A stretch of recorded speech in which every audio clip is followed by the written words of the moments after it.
How many of y'all heard the class 89 is the best class from Nettleton?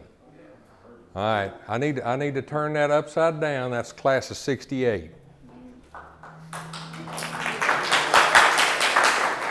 I taught Craig everything he don't know because he done forgot everything I taught him.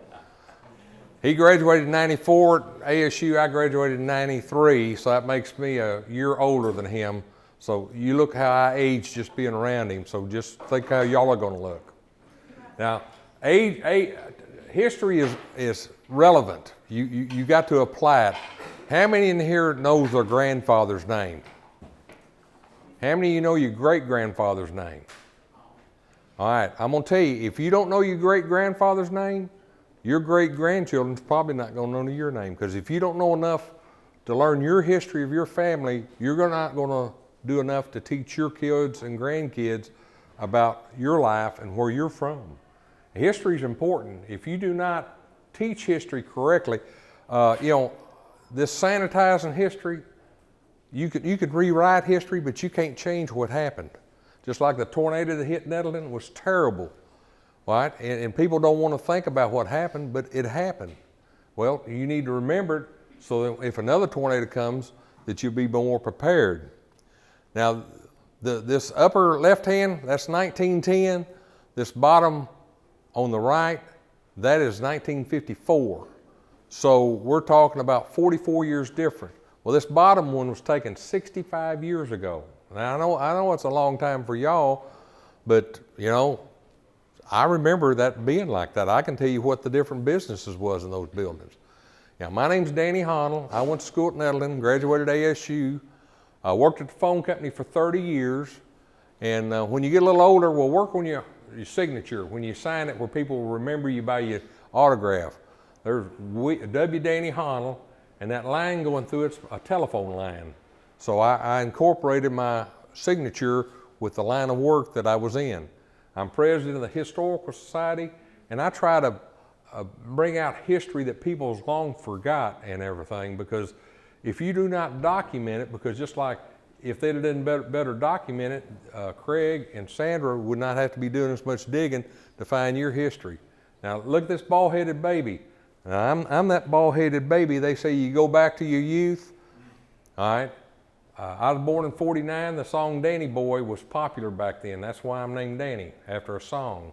When I got to school, the school counselor said, you've got to change your name. It's got to be Daniel. Danny's a nickname. And I had to bring my birth certificate up here to show them my name's Danny. Well, when I went to junior college, my first name William, I thought, well, I'm a bigger guy now. Why don't y'all call me Bill? Well, I'd be walking around campus a couple of days, they'd say, hey, Bill. I'd just keep walking, they'd say, Bill. I thought, oh, wait, that's me. So I went back. My mother named me Danny. I'm 71, be 72. Craig calls me Danny. Everyone calls me Danny. I know that's a boy's name, but that's what you need to be proud of what your mama called you. I love history. I love sports. Yeah, I'm twice the man I used to be. They say white men can't jump. I could dunk the ball. Now, I can't even get on my toes now because, gravity is just too much on me.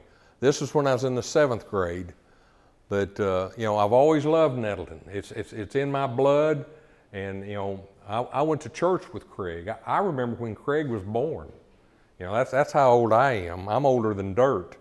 But here's George Nettleton's autograph. This is where Nettleton got its name. He was a rich railroad man from Kansas City. He built the Kansas City Fort Scott Railroad that went through here, and there was 8 towns named Nettleton. And we was called Nettleton Station. It was mainly set up as a post office for the workers, for a supply camp, but they laid out the town at that time. And the Iron Mountain went north and south, and Kansas City Fort Scott went northwest to northeast, and went all the way to Birmingham. I've got relatives in northern Mississippi that went to Nettleton High School in Mississippi, and here I'm their cousin. Their name's Honnoll, and here I went to Nettleton High School in Arkansas, and there's 2 Nettletons in Missouri. There's one in Nebraska, and there's one in Kansas. So Mr. Nettleton was a very popular guy. When he died, there was 10,000 people went there. He was so influential, he built the first bridge across the Mississippi River. Y'all don't think about anything about going to Memphis. You just, if you go across the I-55 bridge, the old silver one, that was put up the year I was born. If it makes you nervous going across a bridge, that's how old that bridge is. Now the one that he built was built in 1892, and it was built for pedestrians and railroad. Here's the permit for a post office at Nettleton Station, and that's some of the markings of letters that was sent out from Nettleton. Now this is the layout of the residential area for Nettleton. This Anglin Street, that's Manila Street. You go straight down Court Street. That when you hit that stop sign at that next street, that's Manila that goes that way. This street right here closest to us, that's Ray Street. They used to have horse races on it. You know, streets have names for purposes. Well, they had horse races, so they call it Ray Street. They used to hold court on Court Street. Boydston Street was Church Street because they had the Methodist Church. That was the bigger church than the Baptist Church at that time. I don't know why they called it High Street, and I'm sure they called Clark Street after a Clark, and Thorn after a Thorn, and Stevens after Stevens, and they probably had something to do with the railroad. They even had a place set up for a Catholic church in Nettleton on the old plats and stuff, but it never developed. Manila, see, you know where this L-shaped brown apartment is over here by the railroad track, that 11-plex? I own that. I own 32 apartments. I'm dyslexic. I went to Nettleton. It took me 25 years to graduate high school. Don't get down. You know, like if you get out of school, get your education, because my education helped keep me at my job at the phone company 2 or 3 times and everything. Nettleton helped me with my confidence and everything, and I'm proud of Nettleton. All right, now this street that goes this way, that's Ray Street. These 2 houses on the corner are still sitting over there. You can see enough of these pictures that you can see those buildings over there.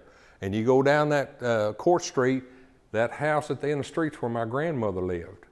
And then I lived over here on High Street on the corner. I'll show you a picture of it in a little bit. And there's where the railroads went. The one that went this way to Monette was the Jonesboro Lake City Eastern. And this is advertisements about Nettleton and about a robbery that happened in Nettleton in like 1888.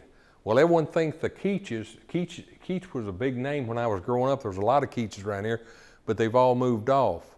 This is the downtown area of Nettleton, and this is where the X is. But see, before the Keaches, the Howards of Indiana and Kirtland owned the land in this area because they knew the railroad was coming through, so they was land speculators. But you can see that it talks about bakery and doctor's office, the Bank of Nettleton, and the Keach Hotel. Now that's Mr. and Miss Keach. He was 65 years old when he moved to Nettleton. You know, when you're 65, you're retiring. Well, he came here and helped build a town, brought his family, and helped develop it. He was of German descent. This was the first house that they built in Nettleton. It's basically where the overpass, or where the close to where the post office is in downtown Nettleton. And it talks about Henrietta Gill was talking about that she had written a history of Nettleton. If Craig and myself and Sandra could get a hold of that, that would probably fill in a lot of gaps and everything. But they tore down that building, which took away part of our history. You can't save everything. These 2 buildings was here the last time I talked to Craig's class about 7, 8 years ago. They're gone now. You know, it's hard to drive around Nettleton and look for different buildings because they're tearing them down and building duplexes. That's the Keach Hotel. The reason we had like 3 or 4 hotels. The reason we had so many hotels was because the trains came through and they had to have a place for the passengers to spend the night. If you look on Facebook, there was a murder down here in Nettleton of a couple of women out from the railroad tracks that they never was able to solve. We think someone got off the railroad tracks and killed those women and got back on the train. Get on Facebook on the Historical Society thing and type in Nettleton and murder, and with it being close to Halloween, I guess that's appropriate. But that's what the Keach Hotel looked like. It burnt in the 1930s. There's Main Street. That first building was right at the end of the street there to the right. And that 2-story building past the hotel, that's George's Jewelry. That's the only building left on Main Street today. And these are the Keach Hotel houses that they had. They had some of the bigger homes because they had more of the money and stuff. And that's the church, Methodist church, and there's the Baptist church. A cyclone tore that down. I guess you'd call it a tornado now, but back then they called them cyclones. And what it didn't tear it all the way down. It just broke the frame and it propped over, and they had to take boards to prop it up. And then they built the one over on the corner of Thorn and what we call Main Street. And that's the Church of God and Church of Christ buildings. Nettleton's got this on Jonesboro. We started in 1896. Jonesboro High School started in 1899. So we got 3 years on them. I don't know what that does for. But here's the old white school that was on School Street. That's what it looked like. And this building set just to the left of Court Street there. And see the bell tower on top of it? That cyclone in the 1930s tore that bell tower off, and they just didn't ever put it back. That was built in 1908, and it was tore down in 1960. And then we had satellite schools because they didn't have all the school buses to pick you up and drive you from point A to point B.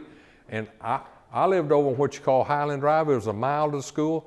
I had to walk to school every day. They didn't have a bus pick me up. You know, it didn't hurt me much, I don't think. But Prospect School is still on Prospect Road or the old Paragould Highway. It's still there. It's built during WPA days. Phillips Schools is gone. Frog Pond Building is still there. There's a church where that building is. Now this boy standing outside that square building, that was the outdoor toilet. If you went to the school, you had to go outside to go to the bathroom, and they had a board with a round hole, and you had Sears Roebuck, and you had newspapers to do your business with. I know it's not polite to talk about it, but you know, we've come a long ways, baby. All right, well, I talked about Henrietta Gill. She was a school teacher. She's locking the door of the school a satellite school was called Forest Home School, is at the end of Forest Home Street where it hit Coleroy Road. And she's the one that wrote the history, and she's buried out at Oaklawn Cemetery. I think since she wrote the history, she's worth mentioning, but I think, you know, that puts a face with the name. This is what a family looked like in Nettleton. They was mainly logging people, and on those logs it shows how they cut the logs up. The Nettleton Cemetery is also called Ferndale. They had two names. I'm on the Historical Society. I wanted to drive a nail on Nettleton's name. I wanted people to remember Nettleton, so I helped put that sign up out at Nettleton Cemetery. It started in 1903. There's another Nettleton Cemetery off of Kathleen Street. There was a developer over there, took the headstones down and built houses on top of the graves, and people drove their cars in the yards off of Morton Street and Mitchell Street, and their cars fell in the graves and stuff, so it's kind of spooky over there. All right, how many's heard of Halley's Comet? Now see, they haven't talked about it. It comes every 75 years. Mark Twain, he was born when it came through, and it came back through in 1911, that's when he died. Well, 75 years and 86, it came through. I made sure my daughters saw Halley's Comet. And my daughters even drew cartoons about that, and I've got it in my memory book at home. So in 2061, now how old will you be? You'll be younger than what I am now. Y'all will be able to see it. I won't be here. But my kids will be able to get those cartoons out. It's kind of significant, this comet coming through. Now here's the layout of Nettleton. That triangle at the top is where the airport is, but there's a railroad track running right through the middle of it that they took up. That's the Jonesboro Lake City Eastern. And then the road that's right here, that's North Street. If you go down Arch Street, there's concrete banisters on both sides of the road. And you know, when you drive through there, you won't drive all the way in the street, but I drive over sometimes because I just like looking at it. But that's highway banisters on the residential street in Nettleton, because that was the main highway going to Paragould. And that's the first train that came to Nettleton, or going out of Nettleton. And then that's a train that I took a picture close to X in town. That's where George's Jewelry is, and Pardue's Department. Pardue's was like Walmart. They had a hardware store, a grocery store, and a clothing store, a dry goods store. And that's where you went to get everything. Well, when Walmart came to town, they could buy stuff cheaper, and that's what, you know, did away with Pardue's. And we had a bank in Nettleton. It started in 1904, and it survived the Depression. We had our own electrical department, had her own phone company, and see on the phone book said Jonesboro Nettleton Book. And these are postcards of Arkansas State Aggie School, Arkansas State University. It says Nettleton, Arkansas on them, because the guy that had the postcards made, he lived in Nettleton, so he had them made that way. These are what the factories look like that process the lumber. We even had rice down here in Nettleton. And this is the train depots. I'll show you some more here in a little bit. There was 3 main depots here at Nettleton. This one at the bottom was at Jonesboro. And we had a big train wreck over here on Willow Road. The trains would have to stop or slow down and toot the whistle so many times if they was coming through the crossing. Well, you had to stop your train to listen. One night Frisco didn't listen, and they went through and T-boned, or they was T-boned by the Iron Mountain, and it killed one of the drivers, a guy named Dave McNair. I used to pick cotton. Nettleton used to have a split term. We would come to school in the hottest summer. We didn't have air conditioning. We didn't have indoor toilets. So there was not a lot of comforts going on around here at that time. But then we would come to school. Well, then we would leave school to pick cotton. Well, you'd pick cotton. You'd get 3 cents for every pound you picked, and I could pick 200 pounds a day. That's $6 a day from daylight to dark. I had to take that money, and most of the kids at Nettleton would have to buy their school clothes. And if I had any money left, I'd go to the fair and I would blow it. I'd go to the basketball goals, so they ran me off. And Nettleton had an oil well at downtown one time that they was trying to figure out if we had oil that would be commercially able to be produced, but it wasn't, so it didn't last. There was a historical marker at the corner of Nettleton and Highland, and when he built a service station, they did away with it. And I'd like to put a marker back up down here. It talks about the sunken lands from the earthquake of 1811 and 1812. First basketball team was called the Oreos. Y'all aren't the Oreos now. The coach on that team was Schaff Burge. He liked Texas Tech, and it was the Red Raiders. Well, when Mr. Coker came, he went to Arkansas State. He felt like we needed to be more, Arkansas State used to be called the Gorillas. Then they changed it to the Indians. Well, now the Red Wolves. But they thought that the area schools need to be kind of in theme with Arkansas State. Your 1948 Raider Annual has an Indian head with a full headdress on it. That's the first time I can find any documentation of it. It's probably before that. Mr. Coker went to Memphis and got some rubber dolls that he took pictures of in the early annuals. You can see these funny looking Indian dolls. Well, they was in our trophy cases for years. I can remember those. All right, back in that picture of the basketball teams from 39. There was enough money going around because of the WPA time and the Depression. The government was giving out money, and we had a band here at Nettleton. They had full dress and instruments. We even had beauty queens down here in Nettleton. We had a professional baseball player from Nettleton from the 1940s. He didn't play long, but they call it, he got a cup of coffee. He went to major leagues, and he played from like 1950 to 55, but he graduated about 1944, I think. And this is Maurice Miller. He was about 6'2", but he had the arms of like a 6'7", 6'8" guy. I mean, he would jump center against taller guys and get the jump. He set the scoring record at Arkansas State. He scored like 1,500 points. Well, then we had another basketball player came out here. This picture of the kid doing pull-ups on his arm. The tall guy's 6'9". He's a 9th grader. And here he is in later years. He is 7 foot tall. And he played basketball at Vanderbilt. Now this is the guy that the number 33 hangs in your gym. This was my high school basketball coach. If you ever watched the movie Hoosiers, that's what it was like at Nettleton. The school bus would pull out. There'd be a line of headlights behind that bus going to it. The gym, you couldn't get in the gym. There wasn't no MTV, there wasn't no Hulu, there wasn't no TikTok, there wasn't no girl sports even. So everybody went to the basketball games because there wasn't nothing else to do. There was only 3 TV stations, and they didn't come on till 7 o'clock in the morning. You go in there and watch a test pattern, had an Indians chief on it, and then you'd be watching TV at 10:30 at night, it'd go off. And then all of a sudden you go, because they didn't have a signal all night. It didn't have 24-hour TV. You didn't have internet. And just like my grandson, he found out on a dial phone, he thought you could put your finger on the 9 and push on it to work. And I said, put your finger around and make it go like this. And he'd go, he said, it'd take forever. Well, you just push the button, it goes. I work for a phone company, I know what happened on the other end of that. Well, here's Jerry Rook, my high school coach. He went to school and broke the Nettleton boy, Maurice Miller's scoring record. No three-pointer. He would go out past the hoop. He would shoot a jump shot and flick his hand and flick his foot at the same time, and it wasn't nothing but net. I mean, but there wasn't three-pointer, and his record still stands today. We played against the All-American Redheads, which was a professional girls team. They won 95% of the game. We was beating them. Jerry Rook called timeout and said, come over here, guys. Said, this is what they do for a living.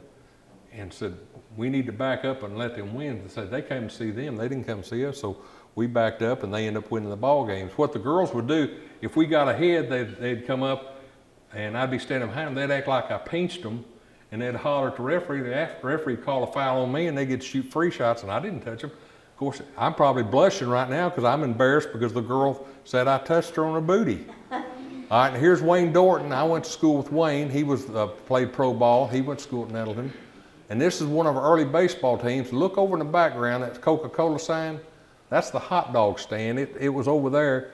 And the house over here, the little window close to the garage, that's the kitchen window. The woman started selling hot dogs and hamburgers out of the window and was making enough money. They built the hot dog stand, and you would go over there. It was forbidden land. You wasn't supposed to go over there, especially in grade school, but I did a couple times. But this is 1959. You can tell it was the gathering place, and everyone went over, and I remember they had the coldest Cokes and the best hamburgers you could ever have. And that's a corduroy road. The reason they call it Coleroy Road, it looks like corduroy that you wear. And that's one of the train depots. That's the one that was downtown. Did you know it was against the law to wear shorts in downtown Nettleton? And this girl dared to wear, she had a dress. She took the dress part off, had on shorts, and Mayor Cow had her arrested. And they took her to court. This is newspaper clippings from Chicago, New York. There was a full page spread about a girl from Jonesboro, Arkansas wearing shorts. And so they fined her. I don't know if she ever paid it or not, but if you was a boy and you was out working, you couldn't go down without your shirt on. They make you put on a shirt. And this is what a basketball team looked like. Look at the knee pads that guys had on. And that's the old school. Now that's our cafeteria. I came here from Memphis in '59, and the whole school ate in that cafeteria. There was 400 students going to school at Nettleton at that time. And if you want to go to Jonesboro, you got on the bus at the donut shop, and you went downtown to Sterling's. You spent the day, and you got back on the bus and came back down. We had a movie theater that was built in '47. This is my grandfather's feed store that they opened it in '47. I don't know what it was about '47. I guess the guys coming back from World War II. The Moose that went to Blytheville, they quit running it in '49. There's a trophy in the display case, and I think it's that trophy that Higgins is wearing it on that back row there, Penn Higgins. They won that in '52 or '53. Now, I came to school a few years back, and they said, well, we want to redo our Alma Mater. You sing your song at the football games and high school game. Did you know the students of Nettleton wrote that in 1953? Those girls in the choir and those cheerleaders, they got the Cornell song, the music, and they put that music to us. So kids from Nettleton wrote your Alma Mater song. So it wasn't something that, it just happened. But if someone don't tell you where it came from, you don't know where it came from. But one of the women that helped write it lives at the corner of Boydston and Manila. I know her. I went to church with her. All right, now this is what Nettleton looked like. All right, this is Nettleton School. That's the high school. There's Court Street. That's the gymnasium. That's the ag building. There's the cafeteria. There's the baseball field. There's no home run fence.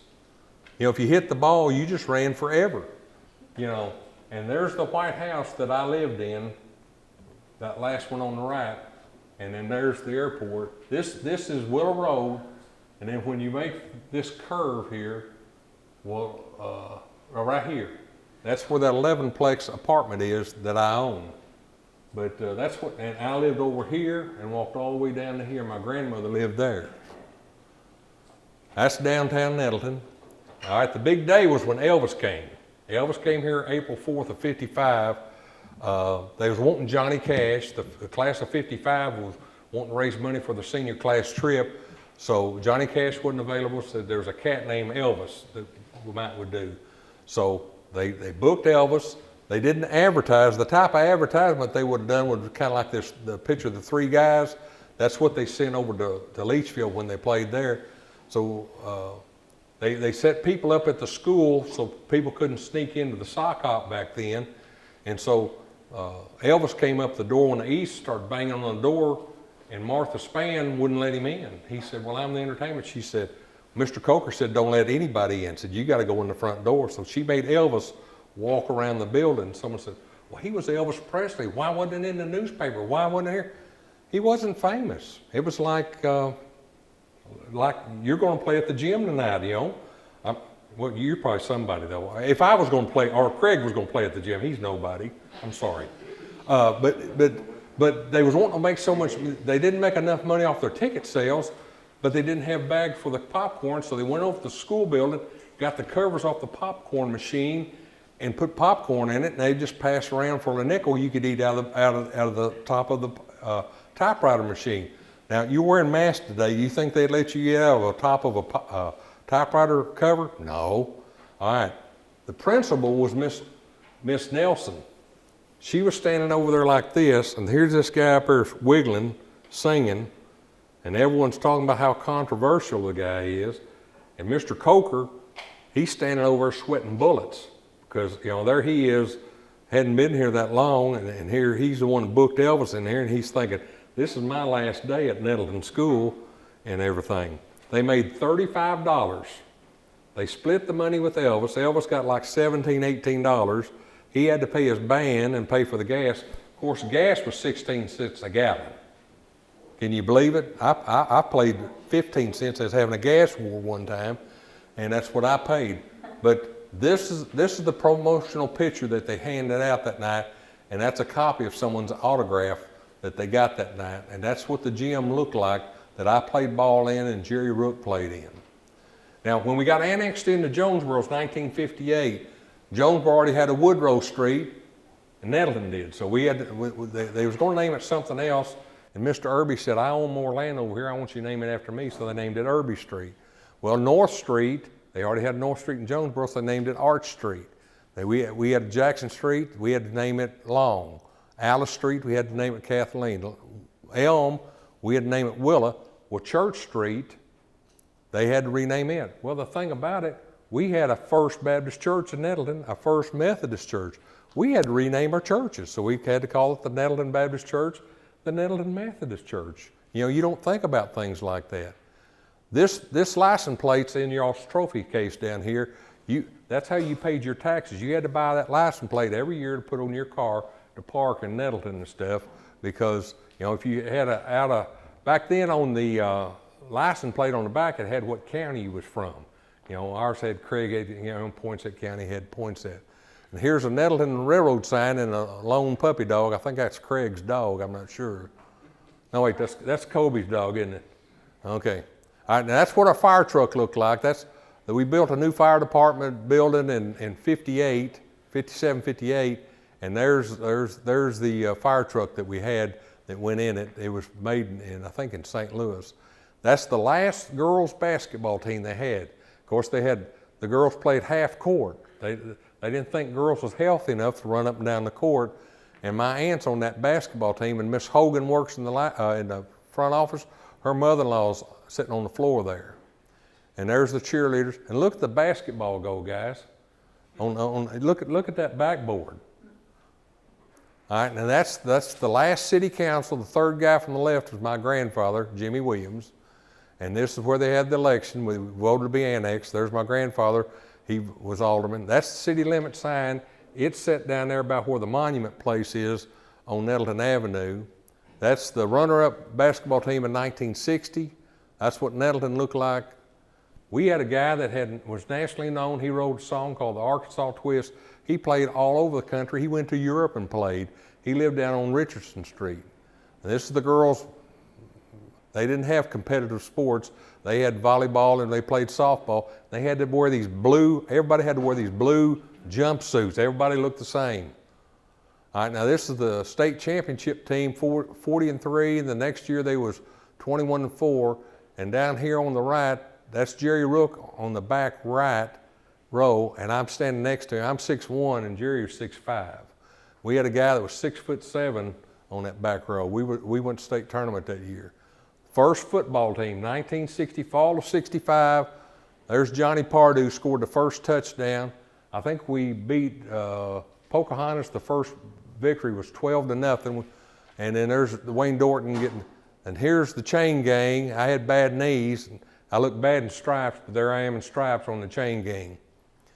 The worst thing that happened, had a tornado go through here. If you see remnants of tornado, there's 34 people killed from here.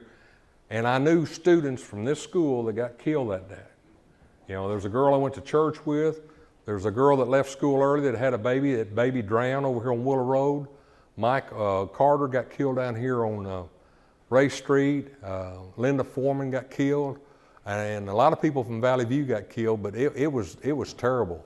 You know, my wife every so often, she said, let's go look at the tornado damage. I've done seen enough because in 73, we moved to the other side of town and our house got hit on that one. And here's what it looked like. They had the National Guard out here with bayonets, you know, trying to keep people from looting. This is the boys from that year. That's the old cafeteria that used to sit out there. The guy in the back row with the big hand sticking up, that's me. That's my graduating class, the boys. We walked in that back door, and that night we got our diploma. We walked through all that rubble to do that. And if you don't think that'll make an impression on you, that'll make a big time impression on you. And this is the school board. Mr. Keach was on there like 40 years. My grandfather was on there like 18 years. Mr. Pardue was on there like 30 years. They was, you know, once they got on there, they was on there forever. But my grandfather died in 69, and Mr. Keach and Mr. Pardue quit that year. And that was the end of the old school of Nettleton. A big traumatic day was in 83 when they had the bus wreck at Honnoll. There was people and students killed from Nettleton. I remember the feeling around town. It was like, y'all don't remember 9/11, but you know, everyone just walked around like zombies after 9/11 happened. I remember when Kennedy was killed. I remember when Martin Luther King was killed. You know, it just, you know, when something like that happens, it just grabs the whole nation and stuff. Well, this whole community just stopped for like days. You know, we couldn't believe it. All right. There was a gold medalist from the Olympics, was from Nettleton. His sister was a science teacher here at Nettleton, Miss Eloise Davis. You know, she lived at Bay and she had two boys that played ball down there. But in 47 or 48, he got second place in the competition. This is Wikipedia, so you know it's got to be gospel. Olympics, Helsinki, Finland, gold medal, Leo Hewlett. That's him with his gold medal. And this newspaper article said he's from Jonesboro, Nettleton. Well, he's from Nettleton. We're not going to say he's from Jonesboro. He went to Nettleton. Have you ever heard that, Craig? You know, a guy from the Olympics was from Nettleton, and his sister was from down here for years and everything. It says he was born at Jonesboro, and I know he lived in Greene County for a while, but there he is. He was in the military. He was in Patton's army during World War II. Now, you always need to remember your veterans, because everyone talks about freedom and freedom and freedom. These three guys went to school here at Nettleton. I went to school with David King. Those guys gave up their life so you can protest, or you can not protest, or you can do what you want to. It's because of these guys. You're here on their back, and you need to always remember them. I do everything. I'm not a veteran, but I help MC the Veterans Parade. I lay the bricks at the courthouse. And that Doughboy statue was put there in the 1920s, one of the oldest Doughboy statues in the nation. And this is what the school looked back when I went here. That's the elementary school and the cafeteria and stuff.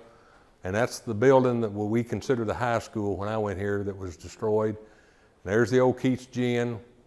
That's what some of the businesses look like. That's what Main Street looked like in 2000. That's what the school looked like in 2007. All right. This is 2007 Main Street, and that's what it looks like today, that bottom one. You know, Nettleton is basically gone, as far as I'm concerned. This was from back 2007. I've got that monument in my garage today, and I need to find someplace to put it, either down here at the school or something, because we've got to keep Nettleton alive. Because if the Nettleton school ever gets consolidated, we've lost the identity of Nettleton. And my brother and I, I'm more proud of this than almost anything else. There I am, a 10th grader, and he's a senior. You know, I played on the same ball team with my brother, and that was a significant part of my life. And I want to thank y'all for sharing your life with me today. And I hope you make good decisions from this point forward, because it's up to you what you do from this point forward. You have to apply yourself to make the grades. They're not going to give you the grades. You either go to Votech. I'll tell you what, a plumber or electrician makes as much as a lawyer does today. You learn your trade where you can take care of yourself.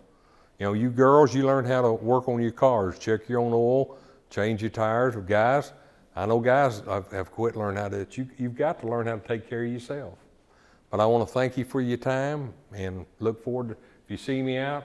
Now, I've grown old gracefully because I'm fixing to get $75 an hour because it's white beard, because I put on a red suit that's got a red ball that hangs off my head. But $75 an hour, I used to work all day for $6. And all I got to do is sit down. But you know, you think about growing a white beard, Craig? I can't grow a beard, period. All right, I want Craig to come over here, and I want Sandra to come up here.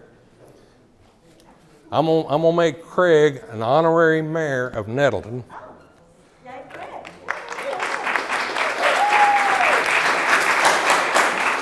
And I'm gonna make Miss Sandra. Now, Craig, your time your time's from 10:30 to 11, so your time's up. Mine's up now. Yeah, hers goes to 12 o'clock. So I need someone to take a picture of us. We're gonna put this in the newspaper to get Nettleton in the newspaper. So what you're saying is I'm a has-been. Yeah. And I am. All right, just hold up your I am. just hold up your certificate. I will. Oh.